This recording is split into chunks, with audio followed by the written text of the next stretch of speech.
Welcome to this video, Music Business Management 101, Lesson 6, Managing Your Inventory. If you have merch or physical copies of your albums, CDs, or cassettes, you need to keep track of your inventory and know when to reorder as well. A lot of bands don't reorder the same merch. Instead, they create a new design, so each design is a quote-unquote limited edition. But you never want to run out of inventory and have nothing to offer either. So let's go over the inventory tracker demo. It's on our touring worksheet. So I'm going to jump over there and show you what that looks like. So here we are at the touring worksheet. And on the very first tab, obviously, it tells you kind of the instructions for each tab, but it also is going to tell you to make a copy of this just like everything else and save it to your own Google Drive. On the very first tab, you're going to have the merch, sales, and inventory tracking sheet. So this is actually if you're kind of doing a tour, obviously.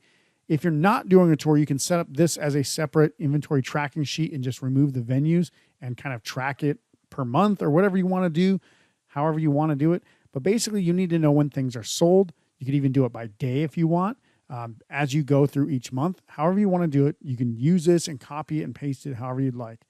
So just as an example, you can use this on a tour. So it looks something like this. So you put the first date of the tour at the top. You put your tour name at the top. So that way you know like which tour it is that you're actually doing this for. And if it's like only tour in 2022, you could just put 2022, or you could put like the album release that you're doing for the tour or whatever. So this spreadsheet or this worksheet is actually set up to make it pretty easy on you.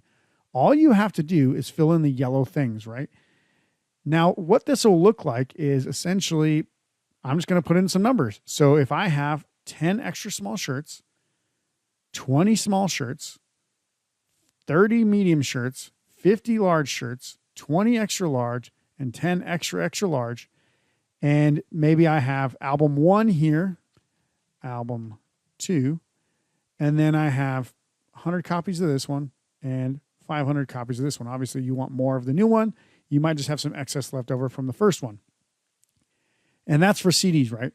Maybe for vinyl, you have even less. So maybe you have 50 there, and maybe you have 300 here, something like that. You'll actually put in the sales price per unit of each thing. So if you have 20 extra large and it is $20, whatever, maybe it's $30, whatever you want to do, it'll actually track this at the bottom and actually total things up. So you'll actually have final totals for everything.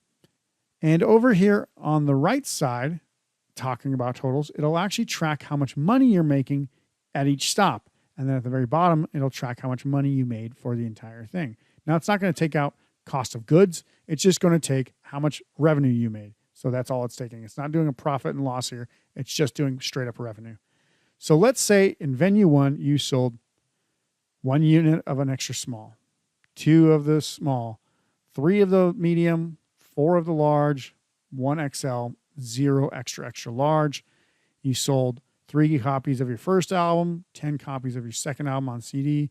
Then you sold maybe 5 and 10 of your vinyls. You can see here that it's now tracking how much inventory you have left for the rest of your tour.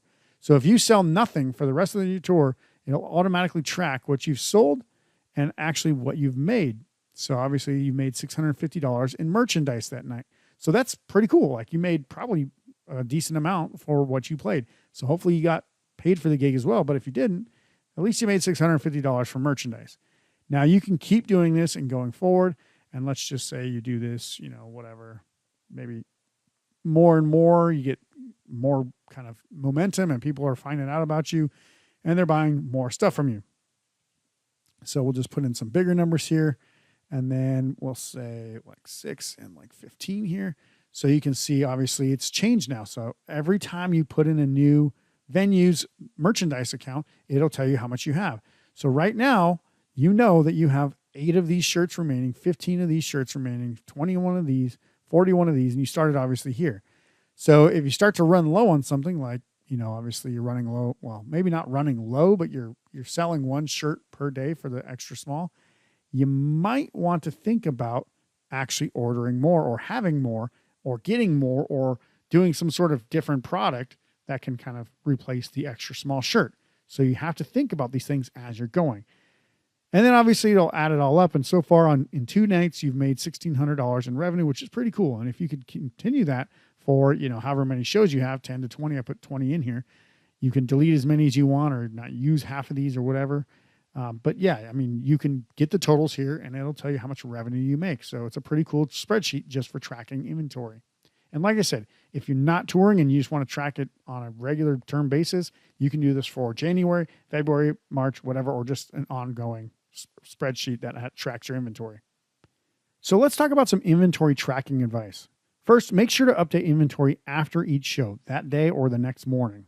You don't have to physically count the inventory each day, but make sure to update the spreadsheet to subtract the sales and any complementary inventory that you gave out. Make sure to order new inventory in anticipation of running out depending on your sales volume or velocity of sales. Vinyls are really tricky because they take forever to get manufactured, and knowing the demand is quite difficult. Maybe order 100 more than forecasted if you can afford it, especially if you're going on tour after an album release.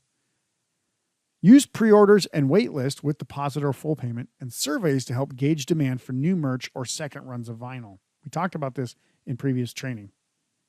So let's take some action. Use the inventory tracking worksheet inside the tour planning worksheet to help you manage your inventory so you don't run out of everything. Use surveys and preorders/waitlists to help gauge demand for vinyl, CDs, cassette, especially on second runs.